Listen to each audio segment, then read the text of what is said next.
Olá, professor! Olá, professora! Bem-vindos a mais uma aula aqui no nosso Clube de Estudos Formação para Professores.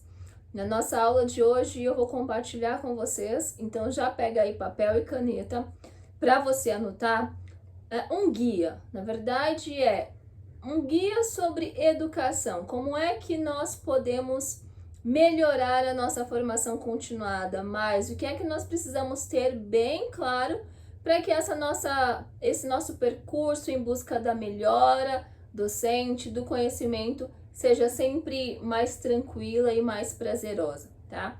Nesse guia, nós teremos 17 pontos para pensar, refletir e compreender. Então, vamos lá. Educação, o seu guia pro. Primeiro, educar-se é, ao mesmo tempo, aprender conteúdos e aprender um comportamento. Isso por quê? Para que você de fato se torne um estudante, alguém que busque conhecimento, o teu comportamento precisa ser diferente. E isso você vai percebendo conforme você vai aumentando a sua quantidade de horas, por exemplo, de estudo. E eu não vou detalhar mais, mas eu vou deixar aí que você anote esse primeiro ponto e que mais para frente você reflita. Como é que o seu comportamento vai mudar? Será que uma coisa precisa necessariamente da outra? E aí essa resposta eu já te adianto, sim. Você, para se tornar um bom estudioso, um bom estudante e adquirir o máximo de conhecimento possível, você precisa mudar o seu comportamento. Uma coisa leva a outra. O segundo ponto, responsabilidade do professor em relação à sociedade ou perante a sociedade. Então, houve um momento em que foi posto pela sociedade que o professor tem esse papel de preparar a criança, o jovem, o adulto para viver em sociedade. Entende? Então, a gente pode inclusive pensar em um triângulo educacional, e aí a gente tem em um dos lados do triângulo, nós temos o professor, do outro lado nós temos a sociedade e do outro lado nós temos o aluno. Por quê? Dentro desse triângulo a gente entende que a sociedade determinou que é papel, é função do professor preparar esse aluno para conviver em sociedade, para que receba condições de conviver em sociedade. Falando em triângulo educacional, a gente tem um outro triângulo, na verdade nós temos mais dois, vou compartilhar rapidamente com você. O segundo triângulo que a gente tem é aquele com base escolar e familiar. Então, de um lado do triângulo nós temos o professor, do outro lado nós temos a família e na base nós temos o aluno. Por quê? Porque a educação, ela vai acontecer na escola, mas ela precisa do apoio da família. Coisa que a gente já sabe muito bem, que talvez na prática a gente tenha alguma dificuldade. E o terceiro triângulo, nós temos de um lado o professor, do outro lado o ensino, né, a didática e a base que é o aluno. Então, o professor, com base em todo o conhecimento que ele tem, ele vai escolher uma didática melhor ali para passar, transmitir esse conhecimento ao aluno, algo que ele de fato precisa. Ele que eu falo, o aluno, tá? Terceiro ponto, e aí aqui a gente já relembra um dos triângulos que eu falei para você, porque nós precisamos do apoio dos pais, tanto em relação aos alunos, quanto em relação aos professores. Então, por que eu decidi trazer aqui como um ponto, um guia para nossa questão de educação? Porque a gente precisa trabalhar também essa questão de... Os documentos orientadores falam sobre essa necessidade de se trabalhar com a comunidade, de abrir a escola, salas de aula para a comunidade, mas a bem na verdade é que a gente tem uma certa dificuldade em cobrar dos pais aquilo que é obrigação deles, né? Que é o apoio aos seus filhos, o apoio ao trabalho do professor. Então, Existe uma maneira correta de se fazer isso? Não, não existe. Cada professor, dentro do seu jeito, da sua habilidade, precisa ter esse diálogo com as famílias. Vamos alcançar todas? Claro que não, não vivemos no mundo de Bob, mas a gente precisa ainda assim tentar, né? E mostrar para os pais que, ó, teu papel é importante, não é só a escola. Quarto ponto do nosso guia é: não existe ensino se a escola não é respeitada como instituição social. O que isso significa? Que hoje em dia, atualmente, a escola ela é vista como qualquer coisa, ponto de ajuda, de psicopedagogo, de assistência social. E em último lugar, isso se aparecer, a escola é uma instituição escolar. Então, isso tem que estar em primeiro lugar. Vamos conseguir colocar isso na cabeça de todas as pessoas que estão dentro da escola? Claro que não, e nem é possível.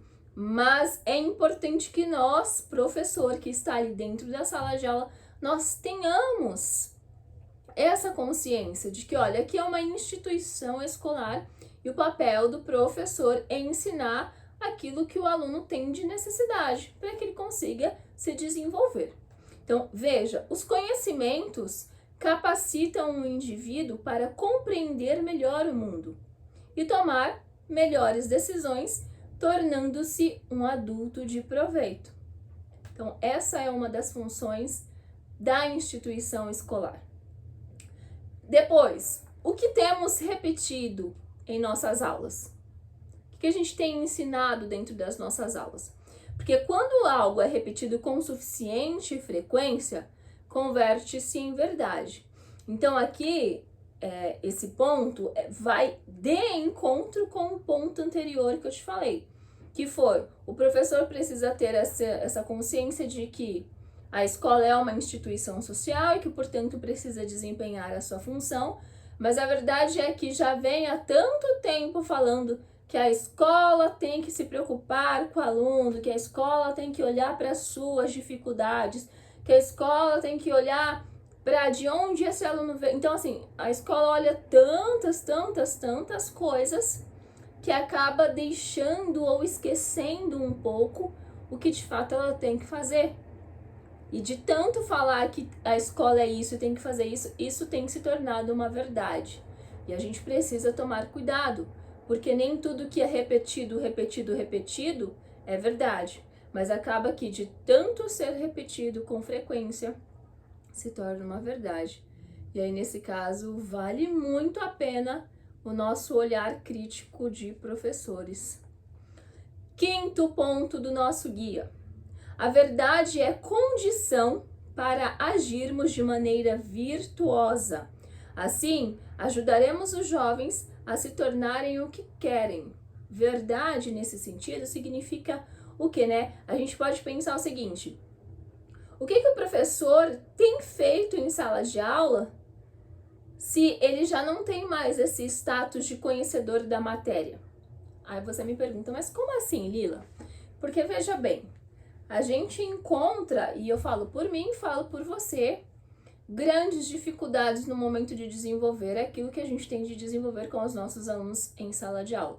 Seja na educação infantil, seja nos anos iniciais. Então, por exemplo, vamos pegar algo que cabe nas duas etapas, o ensino de leitura. Pare um pouco e seja honesta com você aí. Você sabe de fato como ensinar as crianças da educação infantil a ler? Aí você vai falar para mim, mas eles ainda não podem ler, tá vendo? Mas a leitura não é só a decodificação das palavras. E aí eu te pergunto de novo, você sabe como ensinar as crianças nos anos iniciais a ler? E aí você, mas é só fazer a leitura em sala de aula. Mais uma vez, isso não é ensinar a ler, entende? Então, a gente precisa, antes de qualquer coisa, ser conhecedor de verdade da nossa matéria, daquilo que a gente precisa ensinar, para só depois, de fato, ensinar. Então, isso é a verdade e isso nos traz virtude, tá? Então, mais uma vez, a verdade é condição para agirmos de maneira virtuosa. Então, a partir do momento que eu olho e falo, olha, eu ainda não reconheço de fato, não compreendo de fato como é que eu ensino as minhas crianças a lerem. Isso traz para si uma virtude, porque você está reconhecendo algo que você tem de defasagem e que você vai buscar melhorar. E isso é muito importante dentro da nossa profissão. Sexto ponto. A escola deve ser uma passagem para a vida adulta e não um prolongamento da infância. Eu acho isso muito interessante, porque as nossas crianças, os nossos estudantes, os nossos jovens chegam na escola, na sala de aula, como que, sabe essa visão de que a criança é o centro, a gente tem que olhar à vontade o que ela quer? E isso é um pouco deturpado, porque não funciona muito bem assim.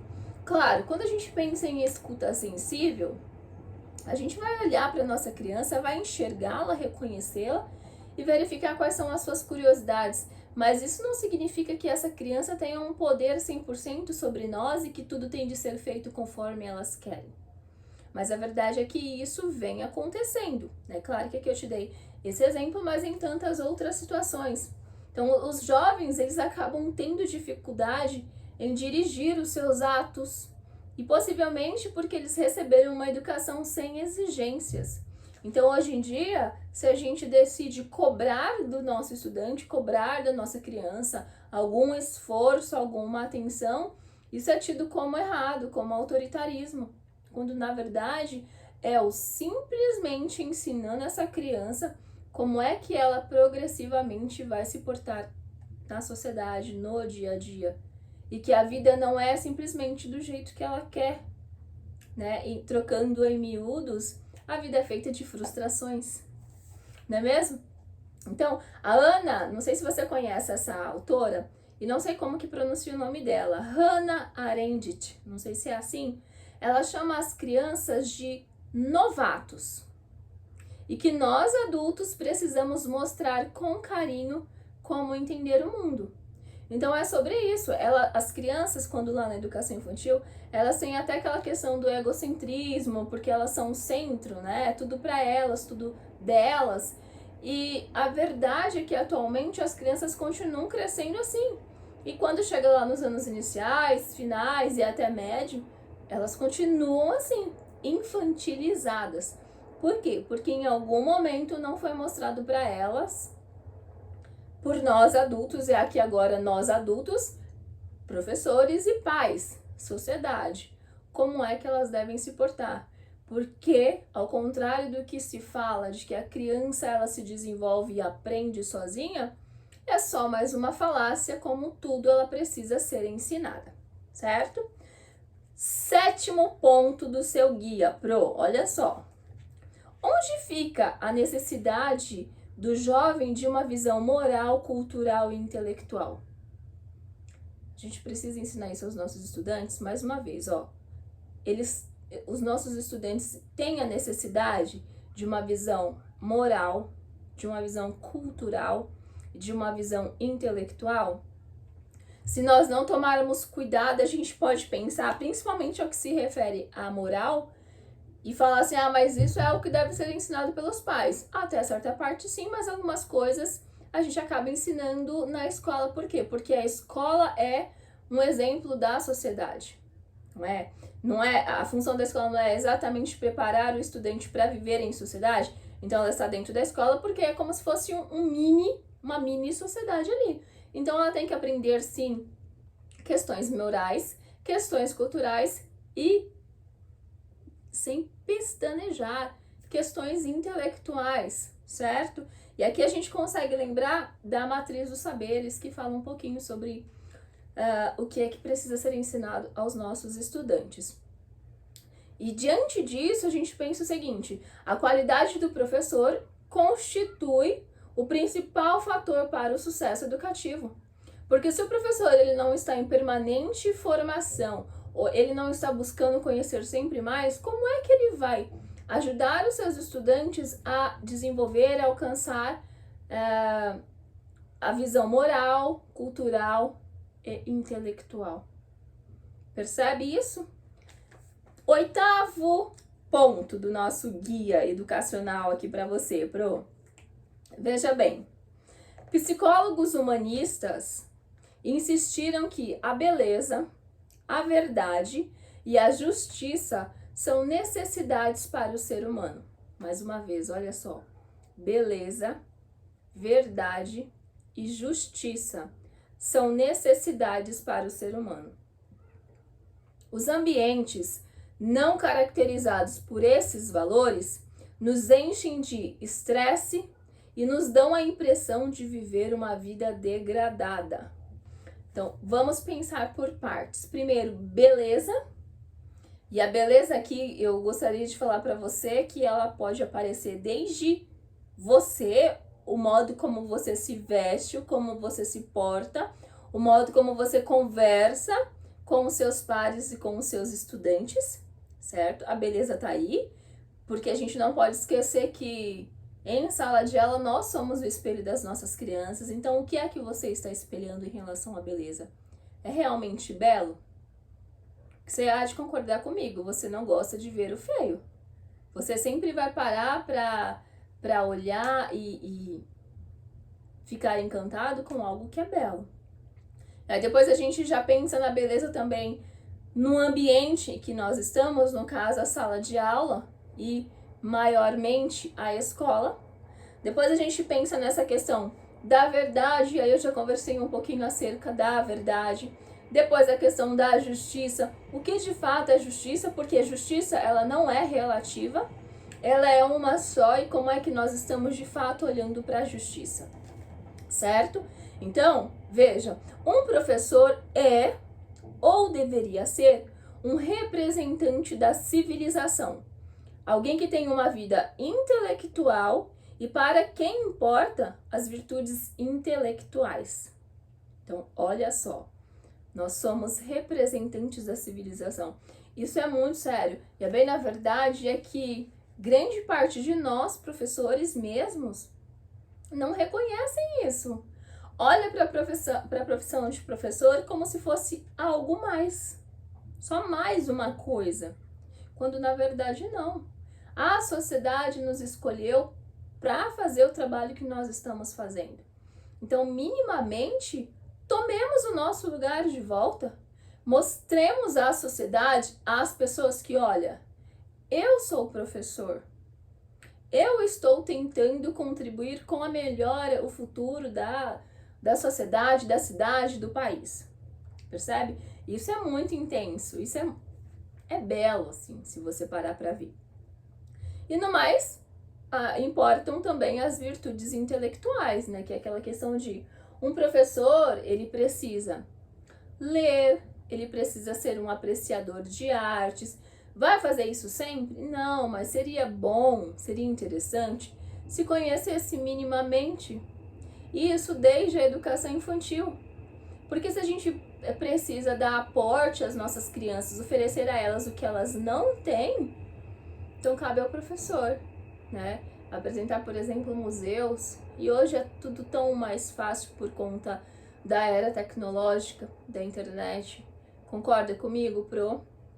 Então, será que o aluno é mesmo o centro aí do processo criativo? Depois dessa conversa aqui sobre sermos representantes da civilização, o que você pensa? Reflete aí. O aluno, ele é mesmo o centro do processo criativo? Ele pode até ser, mas o professor também está nesse centro e é de grande importância. 9º ponto aqui para você. A escola, Pro, não pode fazer o papel da família. Caso contrário, perde sua vocação intelectual. Quem perde são os alunos que ficam ao mesmo tempo sem família e sem escola. Já falamos sobre isso, então é só o caso de repetir e analisarmos. Calma, porque a gente não consegue fazer uma mudança brusca do dia para a noite. E é interessante a gente pensar também o seguinte, aqui ninguém está querendo mudar ninguém. Aqui está todo mundo em busca de uma melhoria interna, uma melhoria sua. Se conseguirmos, a partir do passinho de cada vez que nós formos dando, atingir outras pessoas, inspirar outras pessoas, ótimo, que assim seja. Então não adianta chegar na escola e falar, eu não vou fazer isso porque não é a minha função, essa não é a função da escola, é a função da família. Não é dessa forma que as coisas funcionam bem. E agora você, buscando essa intelectualidade, querendo se formar melhor enquanto professor, vai entender que as coisas, elas funcionam de um outro modo, tá? Então a escola, ao se tornar menos escola, com menos regras e menos tradições, torna-se também mais pobre, infelizmente. 10º ponto do nosso guia. Educar-se, essa é importante, viu, Pro? Educar-se é aprender a ler e a pensar. Infelizmente, a gente tem uma grande dificuldade de ler. Na verdade, a gente não sabe ler. Mas tudo bem, porque agora nós temos o clube de estudos e a gente vai conseguir melhorar isso. A primeira leitura da criança, Pro, a gente precisa pensar isso. A primeira leitura da criança, ela precisa comunicar a sua cultura, compartilhando significado. Então, aqui a gente está pensando na educação infantil ainda, né? Por que eu tô falando isso? Porque, veja, quando a gente decide trabalhar leitura na escola, com as nossas crianças, com os nossos estudantes, a gente tem que ter a consciência de que não é qualquer leitura que a gente pode simplesmente olhar na prateleira e falar, vou trabalhar essa daqui agora. Não, principalmente se for a primeira ou as primeiras leituras. Tem que ser algo que seja o mais próximo possível do que a criança já vive, da realidade dela, que comunique a cultura que ela vive. Você consegue entender o que eu estou dizendo? Tá? Porque com isso você vai ter ali um compartilhamento de significados. A criança vai ter o interesse, a motivação, porque é algo que ela talvez já entenda, conheça de certa maneira. Eu posso até chegar a dizer que talvez ela tenha algum mínimo conhecimento prévio. Entende? Então é isso que a gente precisa pensar. Então, para a criança compreender um texto, antes ela precisa entender e conhecer as palavras e, caso contrário, ela apenas lerá. Aqui é a questão mesmo de ensinar a ler. Só que para nós ensinarmos a ler, primeiro nós precisamos saber ler e saber mais como que funciona todo esse processo. Porque existe um passo a passo, digamos assim, de como é que isso pode ser trabalhado dentro da escola desde a educação infantil, certo?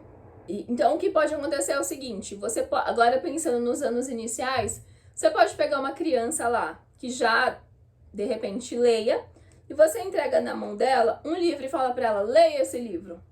Ela vai ler, só que no final das contas você, espero que seja capaz de perceber que aquela criança, ela leu as palavras, mas ela não compreendeu aquilo que ela leu. Porque uma coisa é ler, outra coisa é interpretar, compreender o que ela leu. Entende? E aqui já entra uma outra questão de trabalhar o vocabulário com a criança, enfim. Em outro momento, teremos aulas aqui no nosso clube de estudos tratando especificamente dessa questão da leitura. Não se preocupe, nós vamos avançar nisso também.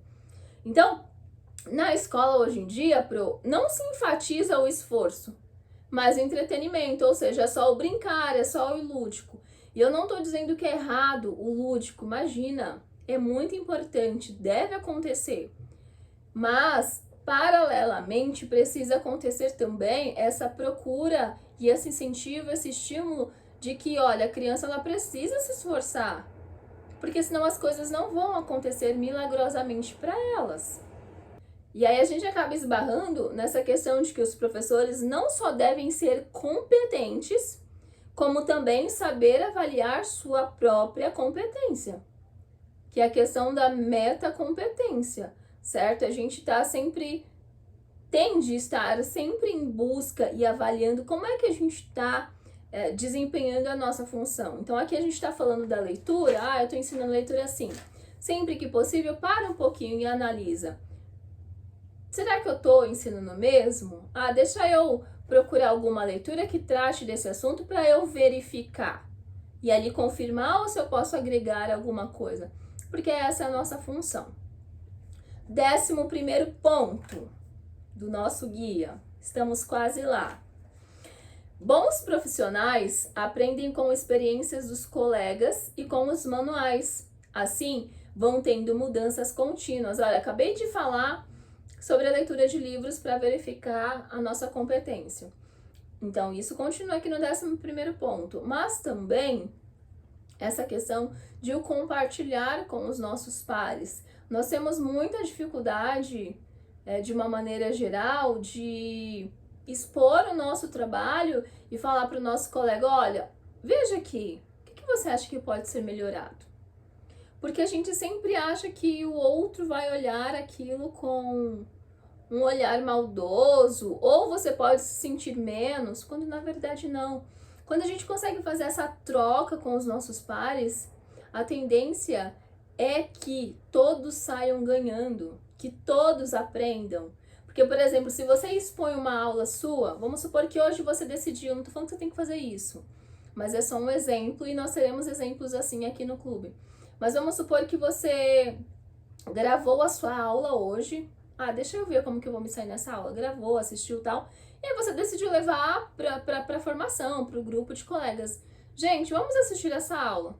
E aí veja, o modo como você ensina é com certeza diferente do modo como seus colegas ensinam. Então a primeira coisa que pode acontecer é, eles vão aprender alguma coisa com você, isso é fato. E no segundo momento, eles vão dar sugestões e vocês vão crescer juntos. Então isso é extremamente importante e a gente precisa deixar de lado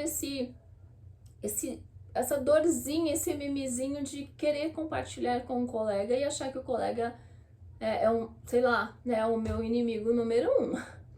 12º ponto do nosso guia. O professor não deve ser nem autoritário e nem carismático, mas profissional. Essa é uma dificuldade. Eu tendo a ser um professor mais para carismático. Mas a verdade é que, você nem precisa ser autoritário e nem carismático. Você só tem que fazer o seu trabalho. Porque se você fizer o seu trabalho, beleza, tudo vai dar certo. Porque a gente acaba caindo naquela dificuldade de que o professor, ele acaba se tornando amigo do aluno. E isso a gente precisa reconhecer. Isso traz uma dificuldade grande no nosso trabalho. Porque o estudante, o jovem, o adolescente, ele não consegue separar. Nós adultos já não conseguimos. Imagina um adolescente, uma criança. Não consegue. Então, se ele vê um amigo ali, na hora que você falar pra ele, olha, faz a sua lição, ele vai te dar uma respostada. E aí, o que vai acontecer? Por quê? Porque quebrou aquela separação que tinha entre professor e aluno. E aqui eu não tô querendo dizer que o professor ele é superior ao aluno. Não é isso. Mas professor é professor, aluna é aluno. Não tô dizendo também que eu não tenho que ter amizade, carinho e tal com os estudantes, não é isso. Mas a gente tem que ter esse olhar aberto e esse tino para não atrapalhar depois, futuramente, o nosso desenvolvimento. E isso, a gente precisa pensar o seguinte, o professor, ele precisa ensinar os alunos aí a trabalhar. E a trabalhar o quê? Tanto a atenção, como finalizar as tarefas difíceis, a se superarem. Com isso, os alunos eles terão uma base sólida para o resto da escolarização. Então, aqui fica claro que a escola ela é diferente de casa. Na casa, ele vai ter uma convivência, certos tipos de relacionamento que não deve ser igual o da escola com o professor. Entende? 13º ponto, vamos lá. É preciso investir na qualidade do professor. Nesse caso, é você investindo na sua qualidade, que é o que você sabiamente já está fazendo, porque está aqui comigo no clube de estudos. Pois, sem isso, né, nós professores não poderemos dar o que a gente não tem. Então, eu sou professor, mas eu tenho que dar aula de matemática, mas eu não sei bulhufas, desculpa a expressão, de matemática. Tá, mas e aí? Mas você tem que entrar na aula de matemática. O que você tem que fazer? Investir na sua qualificação, né? Procurar melhorar isso. Mas é a escola que tem. Sim, se você é professor da rede direta, você vai ter acesso aí a muitas formações, muita coisa importante e que vai te ajudar. Mas se você tá lá, por exemplo, no SEI, infelizmente essa formação não chega até vocês. E só por isso você vai cruzar os braços e não vai fazer nada?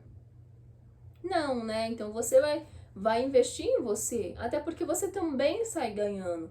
Em algum momento, todo esse conhecimento que você vai adquirindo vai te proporcionar novos desafios, novos patamares, isso é certeza, tá?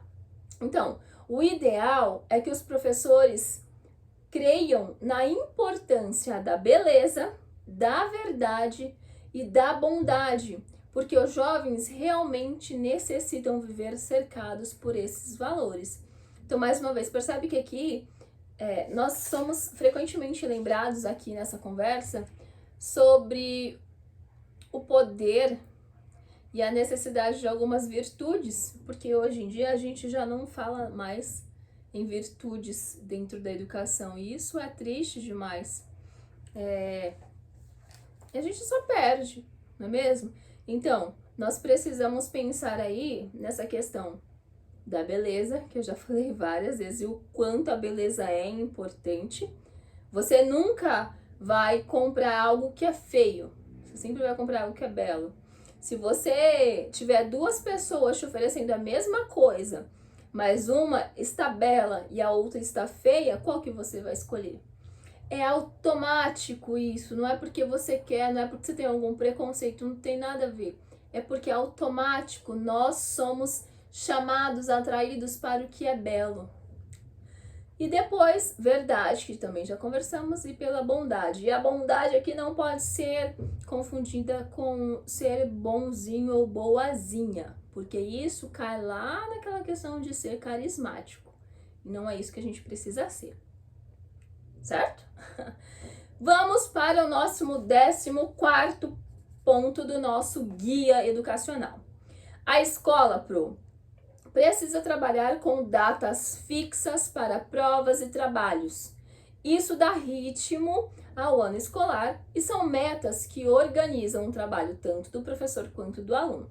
Então, nesse caso aqui, é só um exemplo para falar assim, precisamos trabalhar com rotina.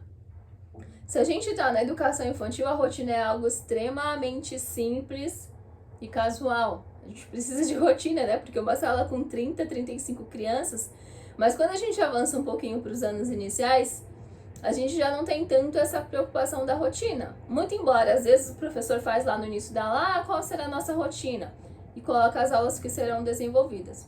Mas a gente precisa, de fato, nos preocuparmos com essa rotina no máximo de coisas possíveis que fazem parte do dia a dia aí da criança, do estudante, tá? Então é importante essa conversa entre professores, alunos e escola. Tudo precisa ter datas fixas, marcadas, porque eles estão aprendendo sobre isso ainda, não é mesmo? Então a gente pode pensar no exemplo simples. Lição de casa. Nós vamos ter lição de casa de segunda a quinta. E todos os dias, no início da aula, um exemplo, no início da aula nós vamos fazer a correção da lição de casa. Isso significa que a criança precisa fazer sua lição de casa. Porque ela sabe que, né, vai ter a correção lá, enfim. É algo que faz parte da rotina dela. 15º ponto, quase lá já, hein? O método fundamental de aprendizagem continua sendo a leitura. A gente vai falar muito sobre leitura aqui, Por quê? Porque a leitura ela é a base de tudo. Você quer aprender sobre as estrelas? Você tem que ler. Você quer aprender sobre como emagrecer? Você tem que ler. Você quer aprender gramática da língua portuguesa? Você tem que ler. Enfim, a leitura ela é a base, ela é o método fundamental para que a gente aprenda. Então a gente precisa olhar para isso com mais atenção e desempenhar de verdade uma busca de aprendizagem em relação à leitura, tanto para que nós consigamos ter uma formação continuada mais ampla e melhor, como também para ensinar aos nossos pequenos, às nossas crianças e estudantes. 16º ponto do nosso guia. Não adianta adquirir estratégias de leitura, olha a lei de novo, se não se tem conhecimento, pois como se dará a compreensão? Eu já falei sobre esse ponto anteriormente em algum outro que a gente viu. O que eu quero dizer é que é o seguinte, você pode até saber ler, e agora eu nem vou tomar como exemplo as nossas crianças e os nossos estudantes. Vou tomar como exemplo nós mesmos, tá? Quantas vezes eu já ouvi, alguns de vocês sempre chegam para mim e falam assim, nossa, Lila, mas eu leio, mas eu não entendo o que eu tô lendo. Por que que isso acontece? Porque a gente sabe ler, e ler nada mais é do que decodificar, né? A gente vai juntando os sons, formando as sílabas, formando as palavras, formando as frases, para depois formar um texto. Então você consegue ler. Mas o fato é que você não consegue compreender, porque a compreensão, ela é um plus, é algo que a mais que precisa ser ensinado, certo? Então a gente tem que ter essa consciência. É muitíssimo importante. E esse plus, esse modo de o que eu posso fazer, quais estratégias eu posso lançar mão para conseguir compreender um texto, de certa forma não, isso é fato, já pode ser ensinado inclusive a partir da educação infantil. Lembrando, da educação infantil a gente não vai ensinar a ler, mas a gente já vai apresentar estratégias para as nossas crianças que vai trabalhar o raciocínio delas, que vai começar a desenvolver e chamar a atenção para os conhecimentos prévios dela. E aí ela vai já criando ali habilidades até chegar o momento em que ela precisa aprender a ler. E ela vai aprender a ler, e quando ela tiver que ler, ela já tem ali outras habilidades que ela pode somar. E isso vai trazer um benefício com certeza muito maior para o desenvolvimento dessa criança. Isso a gente não pode ignorar. 17º ponto e o último do nosso guia. Ufa! Métodos pro são importantes, sim, eles são importantes, mas só como apoio, quase invisível ao conteúdo e ao pensamento. Isso significa o quê? Que os mais importantes são o conteúdo que precisa ser ensinado e o pensamento que a gente desenvolve. Quando eu falo em pensamento, é entender e ter compreensão daquilo que está sendo ensinado e que está sendo aprendido, tá? Essa é a consciência, o conteúdo é o mais importante. O modo como você vai ensinar, o método que você vai escolher, ele é importante sim, mas ele vem em segundo plano, tá? Então a gente nunca vai pensar primeiro, eu vou seguir o tradicional construtivista, por exemplo. Não, primeiro a gente vai se preocupar com o que é que eu tenho que ensinar. Tudo bem? Bom, chegamos ao final aqui do nosso guia educacional ou educação, 17 pontos para se guiar. Você escolhe o nome aí que você achar melhor, mas eu quero saber de você, desses 17 pontos, qual foi o que te chamou mais a atenção? Gostaria de bater um papo? Compartilha aqui nos comentários com a gente ou lá na comunidade. É importante que nós dialoguemos acerca das coisas que nós vamos aprendendo aqui, e o diálogo é importante para que a gente aprenda também a concordar e a discordar. Isso é importante, sem aquela preocupação de o que a pessoa vai achar, porque nós somos professores e nós temos de ser críticos. Eu espero muito ter contribuído e espero te encontrar numa próxima aula. Até mais! Tchau!